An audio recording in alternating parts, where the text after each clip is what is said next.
January 8th, this question is very easy. What should you do with your old Christmas tree? Don't just throw it in a garbage can.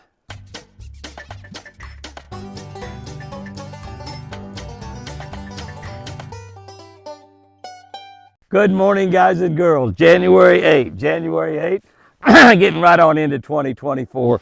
I'm wishing everybody has a healthy 2024. I said the other day, if you're healthy through 2024, you win 2024. If you lose all your money, if you go broke, you lose your job, if you're healthy, you win 2024. Reading from a Catch a Better Life book on the Catch a Better Life channel on YouTube. Make sure you are subscribed to this channel. January 8th, 2 Chronicles 27:6. Jotham became mighty because he prepared his ways before the Lord his God. That's a pretty easy scripture for an old redneck like me. I want to become mighty in whatever I'm doing. Whatever I'm doing, I want to be really, really good at it. I want to become mighty in what I'm doing. Tells me right here how to do it. Prepare my way before the Lord. That's pretty easy for me to understand that scripture. Here's what I wrote about it. Young tournament fishermen coming out of college and high school today are amazingly talented. Oh gosh, I just can't believe how skilled these guys are at catching fish. Some will be successful tournament fishermen. Most will not. Just like any other sport. A lot of good baseball players, not many make Major League Baseball. A lot of good football players, not many make the NFL. On and on and on. Not many get to play college football, college sports.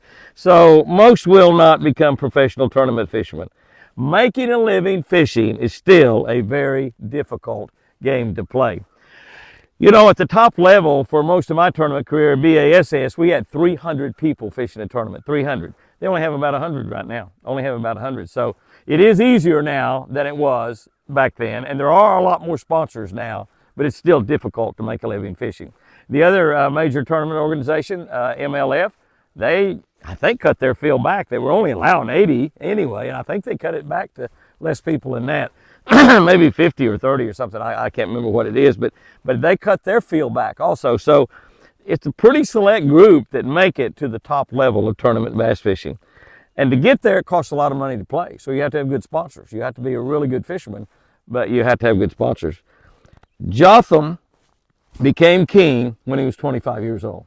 25 years old. A lot of kids graduated from college. That's how old they are, 25 years old. A lot of them graduate at 22. That's what I did. But a lot of them graduate 23, 24, 25, even later. His dad, Uzziah, became king when he was 16 years old. Jotham was 25. Uzziah was 16. Both were young, but both become mighty and prosperous and reigned as king nearly 70 years combined. Sort of like some of the congressmen and senators we have in Washington, D.C. They served combined nearly 70 years. But get this, this is cool.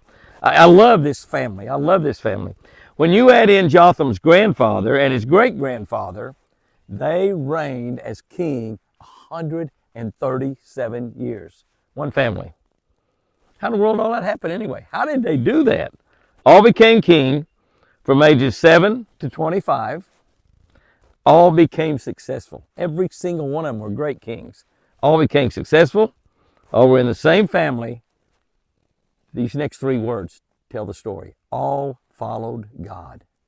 All followed God. Whether you come from a Christian family or not, you can be the one. You can be the one to start a great family tradition. Even if your mom and dad or your grandma and granddad weren't Christians, but you became a Christian, you could be the one that can start a Christian family tradition. Prepare your way every day before the Lord. That's the secret. That's what this verse says. Jotham became mighty because he prepared his way before the Lord his God. I think he learned that from his dad, Uzziah, who learned it from his dad, who learned it from his dad.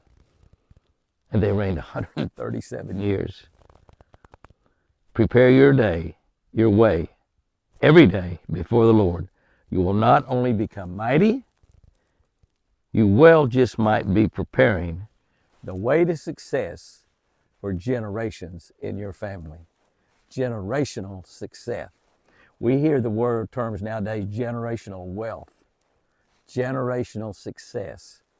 Don't have to leave your kids, your grandkids, a whole lot of money, but you can leave them a Christian heritage that will guarantee them generational success. What a great scripture as we begin here in 2024. Here's our tip for today. Old Christmas trees, every one of you know what to do with that. Place old Christmas trees around docks for bass and crappie. That's right. Take your Christmas trees, put a wire on them, hang them down a dock, but you might have to put a concrete block, a cinder block on the bottom of them, hang them down around a boat dock. If you don't have a boat dock around near you, call up one of your friends that's got a boat dock. Go around to a lot of towns you can pile them up somewhere and people can come and get them and put them in boat docks. That's what we do a lot here in the South. Guys and girls, go out there and have you a great one. And remember, I sure do love you.